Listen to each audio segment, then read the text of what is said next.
Fala pessoal, sejam todos bem-vindos e todas bem-vindas a mais uma atração do RH Top 5 2025, aqui com a nossa trilha de pessoas no centro para a gente falar de um tema muito importante, que é diversidade, equidade e inclusão. Será que há um retrocesso nesse movimento diante das ações de muitas big techs aí nesse último ano? É isso que a gente vai debater aqui hoje, se a gente está andando, de certa forma, de marcha ré, ou se é só um movimento aí de algumas empresas, mas a diversidade como um todo continua crescendo, bombando como tem que ser dentro das organizações. Eu sou Bruno Piai, eu sou editor de conteúdo do Grupo Top RH, sou um homem branco de olhos castanhos, cabelos de curtos para médios pretos. Estou vestindo uma camiseta azul escura e atrás de mim há um fundo, uma parede toda branca. E agora eu vou apresentar os nossos convidados, as nossas estrelas que nos guiarão aqui nesta conversa, começando pela Carolina Ferreira, ela que é diretora de Gente e ESG da Alelo. A Alelo indicada ao top na categoria Benefícios Flexíveis Refeição. Carol, seja muito bem-vinda ao Sync 2025. Obrigada, Bruninho. Olá, pessoal. É um prazer estar aqui com vocês em mais essa edição. Sou a Carol, sou uma mulher branca, cabelos loiros e longos, olhos castanhos. Estou usando uma camiseta branca e um casaco bege. Estou aqui no meu escritório, tenho alguns livros aqui atrás de mim, sentada aqui numa cadeira gamer e muito feliz, honrada de participar de um debate, né, um bate-papo sobre um tema tão relevante, tão importante aqui para nós, aqui nas organizações. Muito bom, nós que estamos muito felizes com a sua presença, assim como estamos felizes com a presença do Leandro José Soares, fundador e CEO da Líder com Alma. O Leandro foi indicado ao Top of Mind de RH na categoria Dirigente de RH. Leandro, seja muito bem-vindo. Olá, Bruno. Boa tarde, Carol, boa tarde, Renice, boa tarde a todo o público aí que está nos assistindo. Deixa eu fazer a minha autodescrição também, né? Eu sou um homem branco, até pelos 54 anos já com o cabelo grisalho, mais curto. Estou com óculos de armação preta, tenho olhos castanhos. Estou vestindo uma camisa social azul marinho, xadrezinha com branco. E atrás de mim aqui a parede é uma parede begezinha com vermelho. Tá? Uma alegria ter aqui com vocês, viu? Show de bola, seja bem-vindo, Leandro. E completando aqui o nosso time, estamos com a Renice Pombani, ela é que é diretora de pessoas no INSPER, INSPER que está na categoria de Educação Executiva do Top. Renice, seja muito bem-vinda ao SYNC.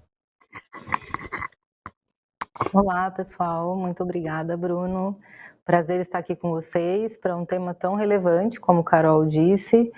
Vai ser um prazer trocar com Carol também.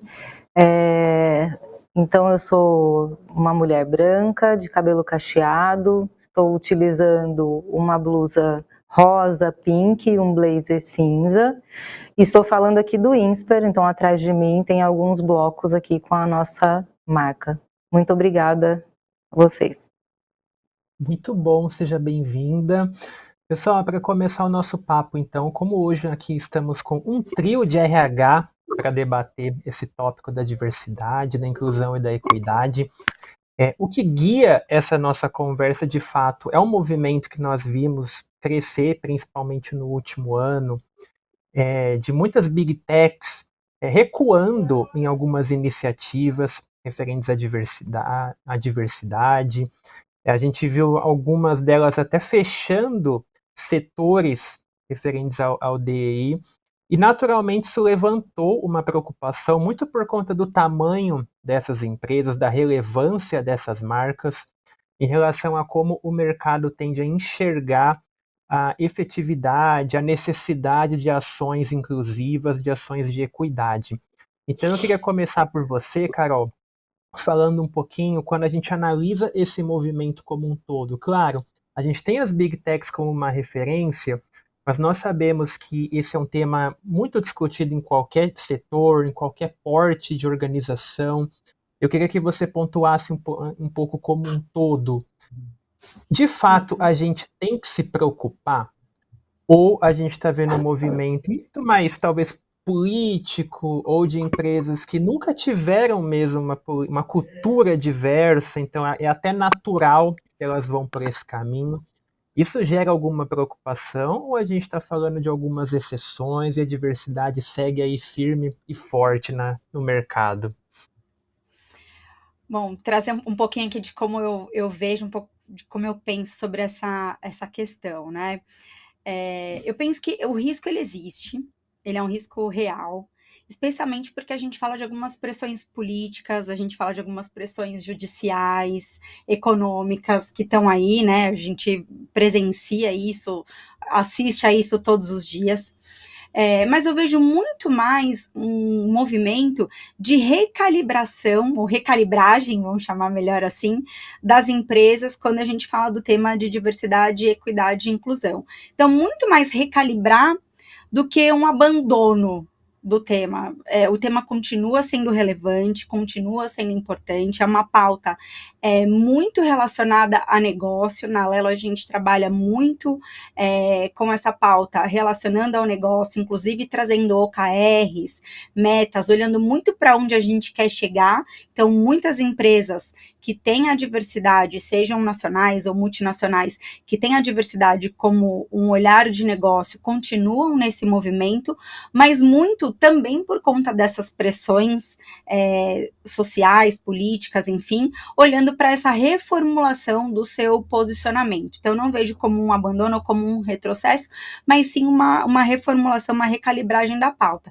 O que a gente precisa tomar cuidado, acredito que é um perigo eminente, é a banalização do tema, ou justamente essa queda da prioridade estratégica, porque, de novo, é um tema relacionado ao negócio, precisa ter, sim, um peso dentro da estratégia, então essa recalibragem, esse reposicionamento, precisa tomar esse cuidado para não ter essa banalização e não fugir realmente da estratégia do negócio. E para sustentar tudo isso é importante ter consistência, então, justamente para mostrar que não era só moda, que não era só um movimento porque todo mundo estava fazendo, empresas que sempre deram peso, sempre deram valor, sempre deram voz, com movimentos sérios, com programas consistentes, hoje, mais do que nunca, é fundamental que demonstrem essa consistência, independentemente do que o mundo mostra, né? Mas justamente nesse momento de recalibragem, de reposicionamento, mostrar a sua consistência na preocupação e no posicionamento, mostrando que diversidade, equidade e inclusão tem a ver com propósito, tem a ver com a estratégia, tem a ver com o posicionamento do negócio, para que, mostrando realmente com essa consistência, que é algo levado a sério pela companhia, né, e não só algo passageiro. Renice, quando a Carol traz esses pontos, né, a pressão, o reposicionamento, a estratégia. Vocês no INSPER que trabalham exatamente com a educação de executivos, como que é esse processo educacional para que a gente tenha hoje mais RHs, mais líderes que entendam esses conceitos, entendam a efetividade desses conceitos e desenvolvam ações, desenvolvam ideias com base nisso, em resultados reais, e não com base nessa pressão e em tudo isso que a Carol trouxe também desse... muito, eu acho que passa muito exatamente pela falta de uma cultura sólida, né? Você tenta forçar a diversidade na empresa e no primeiro momento de crise ela é quem acaba sendo expurgada de algum modo. Então eu queria que você falasse um pouquinho do lado educacional desse processo. Bom, obrigada, Bruno, pela pergunta, super importante, né? Como uma instituição de ensino, claramente, acho que o primeiro ponto de partida, ou aquilo que os nossos alunos e alunas, mas também professores e colaboradores administrativos vêm buscar é se realmente essa agenda ela está presente, né? Então, à medida que eu faço uma escolha por diversas instituições de ensino que possam me oferecer algum tipo de formação, claramente eu também vou verificar se isso é um atributo daquela marca empregadora e daquela instituição de ensino, né? Diversidade é um dos nossos pilares, é um dos nossos valores, então isso é bastante presente dentro da sala de aula, né, para além do que está escrito nas nossas paredes, mas o aluno poder reconhecer desde a porta de entrada da instituição, à medida que ele vai passando por processos ou que ele vai sendo atendido pela nossa área de recepcionistas, Student Life, mas principalmente dentro da sala de aula. E quando a gente fala do tema diversidade, não somente uma diversidade que a gente consegue, que está vista a olho nu, né? Mas como que a gente consegue trazer para dentro da sala de aula discussões que promovam a diversidade intelectual e a valorização disso na construção e formação daquele aluno. Então é bastante importante, né? E claramente quando isso não acontece, nós somos cobrados por esses alunos, né? Quando temos divergências de opiniões entre professores ou quando temos questionamentos em relação a qual é o posicionamento da escola frente às discussões, como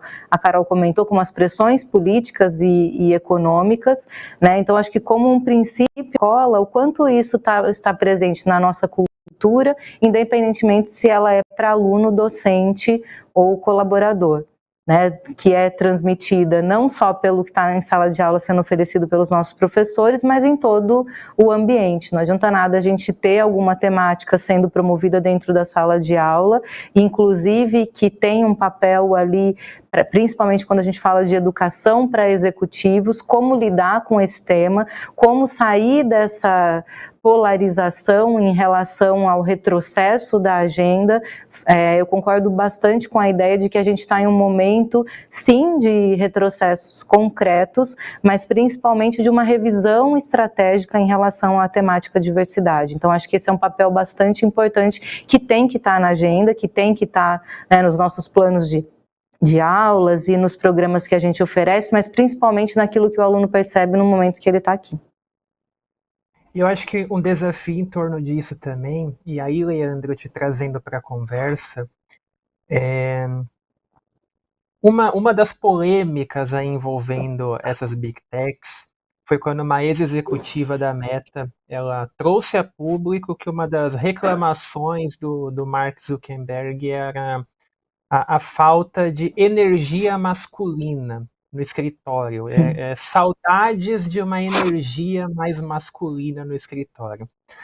Eu queria que você falasse um pouquinho sobre o nosso papel, até porque o que nós temos em comum com o Mark Zuckerberg não é o dinheiro, uma pena, mas sim o fato de sermos homens brancos, e como que nós podemos ser aliados da diversidade, da inclusão e da equidade, exatamente para lutar contra esse tipo de fala, esse tipo de ação, esse tipo de impacto que uma fala dessa tem no mercado como um todo, uma vez que a Meta é uma empresa que tem a relevância que tem o poder que tem. Então, como que nós, nessa posição, nós podemos ser aliados para lutar contra isso e, de fato, promover ambientes mais plurais e não com energia masculina, né? Legal, Bruno. Bom, eu acredito já há muitos anos que eu venho trabalhando, né, com o modelo de uma gestão mais humanizada, né? Eu ainda sou embaixador do capitalismo consciente, eu atuei na filial do capitalismo consciente aqui em Santa Catarina. Então acredito nesse modelo de uma liderança mais consciente. E tem um livro que eu gosto muito, que é da Liman Bakbi com o Raj Sisodia, que é a liderança Shakti. E quando a gente fala de uma liderança mais humanizada, o que a empresa tem que proporcionar, e na verdade as lideranças precisam proporcionar, é uma segurança psicológica, social, que as pessoas possam ser, dentro das empresas, aquilo que elas são na sua essência. sem precisar usar máscara, sem precisar usar escudos, sem precisar usar armaduras, né? E serem elas de verdade, de forma genuína. E na liderança Shakti, os conceitos principais é justamente esse equilíbrio entre o poder, a energia feminina e a energia masculina. Cada vez mais eu percebo, conversando com lideranças eu venho da indústria, né? Trabalho há 36 anos já dentro de grandes indústrias, e a gente percebe que o que as pessoas querem é um pouco mais dessa sensibilidade, desse olhar mais leve, talvez, sabe? Não sei se seria bem essa a palavra, mas um olhar com compaixão, com mais generosidade, com mais acolhimento, né? E quando a gente fala de diversidade e inclusão, eu trabalho há muitos anos com inclusão de pessoas com deficiência, e a gente percebe a necessidade de ter este acolhimento, né? Você fazer uma inclusão de forma verdadeira é você trazer amor para dentro da organização. E eu sei que não é fácil falar dessas coisas, né? Eu já apanhei muito, né, na minha vida profissional aí por falar de amor dentro das organizações. Então, acredito verdadeiramente que cada vez mais as organizações precisam de lideranças que tenham esse equilíbrio dessa energia masculina, dessa energia feminina que precisa ter, né? A gente percebe muito dentro das organizações as mulheres muitas vezes precisando se masculinizar para poder ter a sua força, né, dentro da hierarquia, o que não é legal também.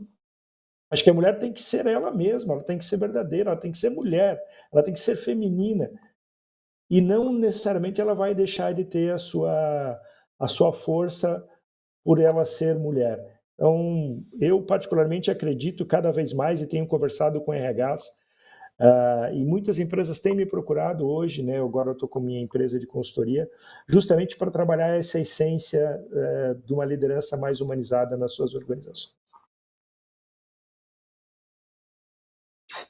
Difícil para você, né? Então eu vou manter com você, mas eu prometo que agora eu vou facilitar um pouco, tá? Já cheguei com a polêmica.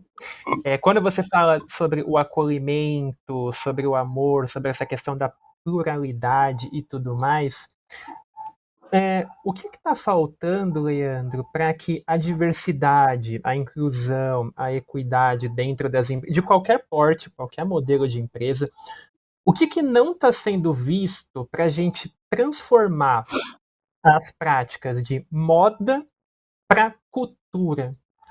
Por que tantas empresas ainda têm tanta dificuldade para terem esse ambiente mais diverso, mais inclusivo, um ambiente que tenha pessoas de diferentes visões de mundo, diferentes ideias? Por que isso ainda é tão difícil? O que eu percebo, Bruno, pela minha experiência aí já, eu trabalho com diversidade, equidade e inclusão há quase 10 anos já, né? Uhum. O que as empresas precisam é começar a fazer. Porque o preconceito, ele existe. Nós vivemos numa sociedade onde o preconceito ele é estrutural, muitas vezes contra negros, contra mulheres, contra pessoas com deficiência, né, contra gays. Mas eu percebo que as organizações que começaram, que deram o primeiro passo, mesmo tendo resistências, porque as resistências elas vão acontecer. Quando elas começam, e as próprias pessoas que têm a sua resistência, quando elas começam a perceber que, putz, é legal, as áreas que têm diversidade são mais felizes, as áreas que tem lá uma pessoa com deficiência trabalhando, é uma área com uma vibração, uma outra frequência. A área vibra diferente, é outra energia que está ali vibrando e reverberando no dia a dia. Então, criar coragem de começar. Eu penso que esse é o grande ponto, é o desafio. O RH comprar ideia, ir atrás. Eu sou sempre fui, né, daquela máxima de que eu primeiro prefiro pedir desculpas do que pedir permissão, muitas vezes, né, nas empresas onde eu trabalhei, porque eu sei que não é fácil. Às vezes, se você vai chegar a apresentar para um board, para um nível de C-level, um projeto desse tipo, talvez você vai ganhar ou não. Mas tem que começar, tem que desafiar e buscar aliados, sabe, de pessoas que também acreditam, talvez não com a mesma veemência que você, mas busque aliados para começar, de repente, uma área piloto, e aos pouquinhos aquilo vai crescendo, aquilo vai reverberando, aquilo vai criando corpo, as pessoas vão começando a falar, putz, como é legal aqui e tal, e de pouco, quando você perceber, está todo mundo fazendo meio que por osmose a coisa, sabe? Então é assim que eu acredito. Carol, e aí o Leandro fala sobre o RH comprar a ideia, né? Mas depois que o RH compra a ideia, como que o RH vende essa ideia também para a liderança, para a alta gestão? Eu queria que você falasse um pouco sobre esse conjunto de pessoas envolvidas para, de fato, o DEI funcionar. E queria que você falasse um pouco também como que isso é feito dentro da Alelo. Ainda mais também respeitando as questões de ESG, principalmente a gente pegando ali no S, no social, como que vocês atuam também internamente com políticas de diversidade? Muito bom. Bom, primeiro eu só quero reforçar que eu tô me sentindo assim muito em casa nessa conversa, porque ouvi falar de liderança consciente, liderança Shakti, INSPER, sou ex-aluna, então eu tô assim 100% em casa e muito feliz mesmo, assim, tô aprendendo muito com esse bate-papo. Bom, a gente começou na Alelo, não diferente de muitas empresas, quando a gente fala de desenhar estratégias para trabalhar diversidade, equidade e inclusão. A gente começou com grupos de diversidade e ainda hoje, quando me perguntam, Carol, por onde que eu começo? Quando a gente faz alguns benchmarks, assim, eu falo, gente, comece com os grupos de afinidade, os chamados BRDs. A gente investiu muito na capacitação, na formação desses grupos, acredito muito que é um caminho, não defendo que sempre é o top-down, então assim, a gente passar o valor para a liderança, a gente trabalhar a viés inconsciente, a gente sensibilizar a liderança, ter o patrocínio e o apoio do board é muito importante, mas não é o principal e o único caminho. A gente trabalhar o bottom-up também é fundamental. Então, com os grupos de afinidade, junto com toda essa conscientização da liderança, é fundamental e foi fundamental para o nosso processo. Então, a gente trabalhou inicialmente com o grupo LGBTQIA+, a gente trabalhou mulheres, pessoas com deficiência e pessoas negras, e recentemente, grupo de gerações, que a gente tem ali 50+, a gente teve uma lição aprendida no meio do caminho, que eu sempre gosto de compartilhar aqui, que foi o grupo de corpos, que foi um grupo que acabou se disseminando entre os outros grupos, ao longo da nossa jornada aqui. Então hoje a gente tem esses 5 grupos que fazem parte, pessoas que compõem a comunidade, ou pessoas que têm lugar de fala ali, e aliados também, e são os donos dos temas que a gente desenvolve ao longo do ano. E aí, institucionalmente, como que a gente apoia?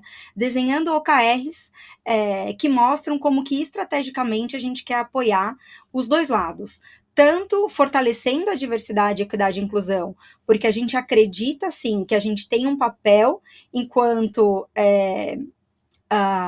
empresa, né, enquanto política privada, vamos chamar assim, de apoio e de devolução para a sociedade daquilo que a gente recebe. Então, a gente tem isso como responsabilidade, como propósito, e também como a gente contribui para o negócio, porque sim, a gente tem várias pesquisas que mostram quanto que ter um grupo diverso, ter ideias diversas contribuem, impulsionam o negócio. Então, a gente trabalha com esses OKRs que a gente visita anualmente para impulsionar esses dois lados. Então, hoje, os nossos principais OKRs são aumentar a representatividade de mulheres negras em posições de liderança, pelo menos no dobro.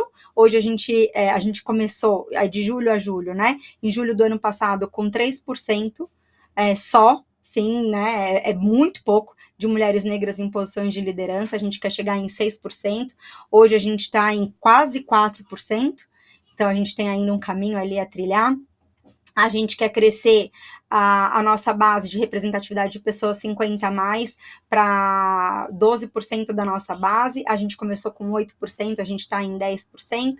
A gente tem um aumento de mulheres em tecnologia também, a gente tem um nível de especialistas ainda muito baixo, a gente quer chegar mais perto de 50%, e a gente tem ali abaixo de 30%, então são os nossos principais OKRs. A gente sempre desenha essa visão estratégica para poder conectar as duas coisas ali, as duas pontas. Sucesso, hein, Carol, ex-aluna aí do INSPER. Bom case aí para orgulhar o trabalho de vocês. Renice, dentro Exato. disso que a Carol e o Leandro trouxeram, é claro que eu acho que um dos grandes desafios das empresas hoje na questão da diversidade é o que fazer além da contratação.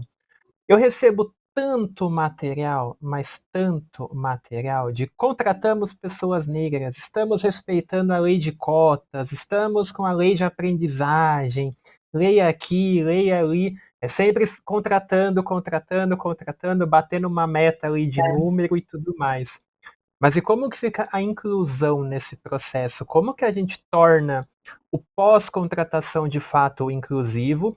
E principalmente também, como que a gente mostra para os gestores, para a alta gestão, os resultados desse processo? Olha, a gente não é só uma empresa diversa, a gente é uma empresa diversa, mais produtiva, mais lucrativa, com mais bem-estar. Então, como que a gente transforma a diversidade em inclusão também e como que a gente metrifica tudo isso? Legal, Bruno. Bom, primeiro espero que a Carol tenha sentido aqui o ambiente bastante inclusivo aí como ex-aluna. Eu vou por um caminho que passa pelo que o Leandro colocou, né? Acredito que tem algumas coisas que a gente leva em consideração quando a gente pensa em inclusão. Acho que a primeira coisa é pertencimento, né? Como você falou, a gente pode ter estratégias diversas para poder, inclusive metas bastante específicas para poder capturar essas pessoas, mas e daí? Como é que é chegar nesse ambiente? O quanto eu faço parte disso? E é engraçado que no processo de evolução do tema diversidade dentro do INSPER, a gente principalmente levou em consideração os aprendizados com os alunos. Né? Hoje, 10% dos nossos alunos de graduação são alunos bolsistas integrais. E imagina como é que é para esses alunos chegarem até o INSPER e fazerem parte desse grupo que é muito diverso e que é diferente, né? A gente já ouviu alunos falando assim, é diferente como tudo, né? É diferente a forma de se vestir, é diferente a forma de se pensar, é diferente a forma de se comportar. Então, o que precisa ter e conexão que precisa ter com essa instituição para eu me sentir pertencente a esse ambiente, né? E para poder garantir essa permanência. Então, acho que a gente bebe bastante nessa fonte de como é o processo de inclusão e permanência do nosso aluno. Acho que um outro ponto que a gente leva em consideração é o tema experiência. Você ter uma agenda de diversidade, que aqui no INSPER está para além da área de recursos humanos, ela só vai fazer sentido se ela conectar com a experiência de cada um, se ela estiver intrínseca dentro do que cada um vive no seu dia a dia. Então ela passa por ali, por essa gestão humanizada, como o Leandro comentou, mas também por esse aculturamento. Que ambiente é esse? Né? À medida que a gente consegue levar esses dois pilares em consideração e ter disposição para conversas difíceis, né? Porque você também precisa, primeiro, reconhecer o seu processo evolutivo, que não é tão simples a gente conseguir mudar do dia para a noite só porque ou o RH quer ou porque o boarding quer e tudo isso vai acontecer. Né? Então, reconhecer onde são as nossas falhas, convidar as pessoas e co-construir soluções que fazem sentido para cada uma das pessoas que entraram e se sentem fora, né, como um peixe fora d'água, mas também para as pessoas que já estão inseridas naquele ambiente. Quais foram os processos que me fizeram chegar até aqui e o que está presente nessa cultura para me manter daqui para frente, né? Então, acho que quando que as pessoas entendem, depois dessas conversas, dessa construção, poxa, agora eu estou entendendo o que quer dizer essa diversidade e inclusão, o que está fazendo sentido para mim? Quando a gente acaba percebendo que um tema específico, como, por exemplo, equidade salarial, né, principalmente aí depois de todo o movimento que o governo vem fazendo. Mudanças de processos como inclusão de uma política de anti-assédio e antidiscriminação, criação de um canal de denúncias e diversidade. Tudo isso faz sentido para qualquer pessoa. Né? Não existe um estereótipo específico para que essas temáticas transpassem pela vida e pela experiência de cada um.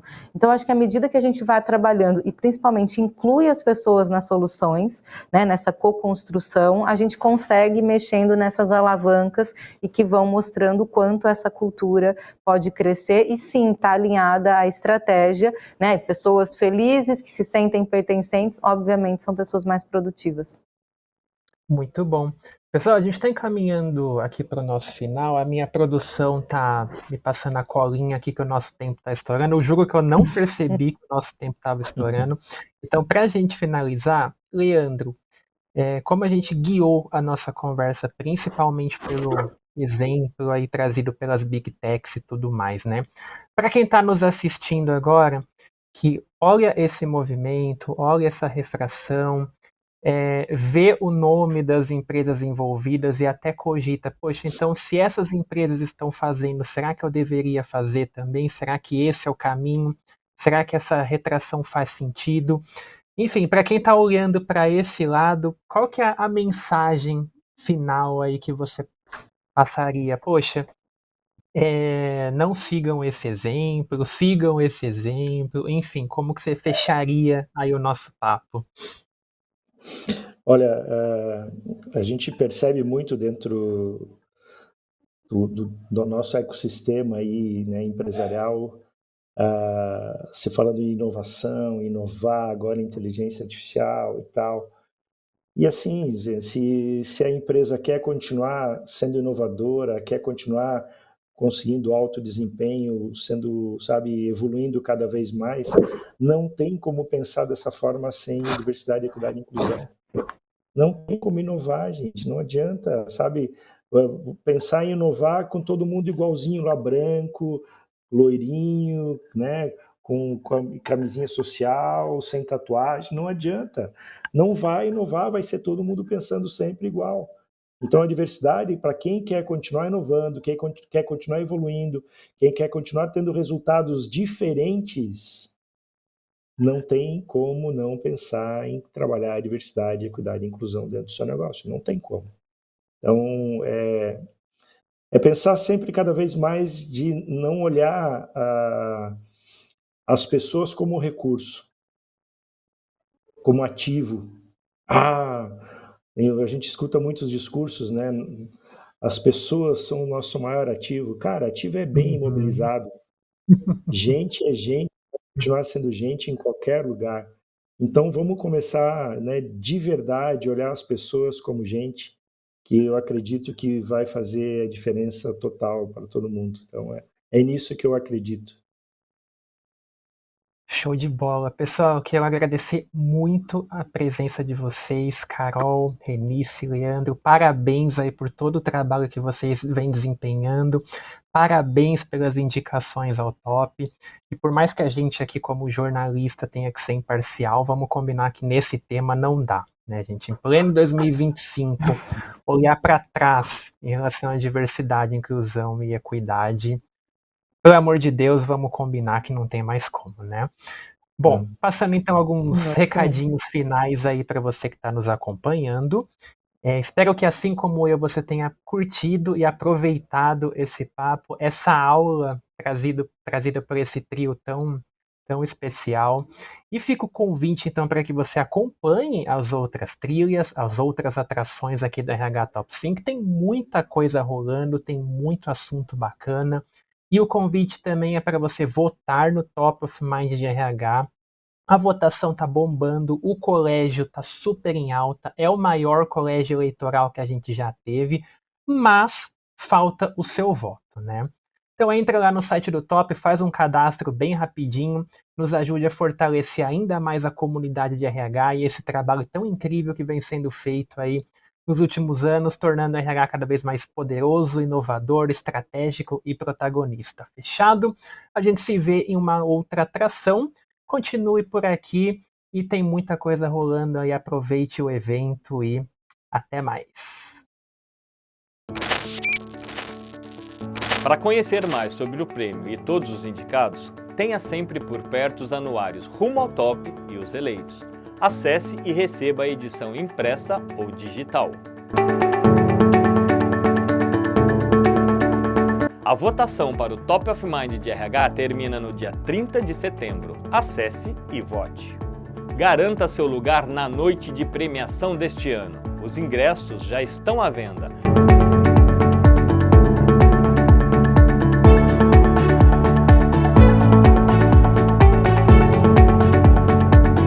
E não se esqueça de interagir com a gente nas redes sociais. Marque Top of Mind de RH no LinkedIn e Instagram e a nossa hashtag 28TopRH.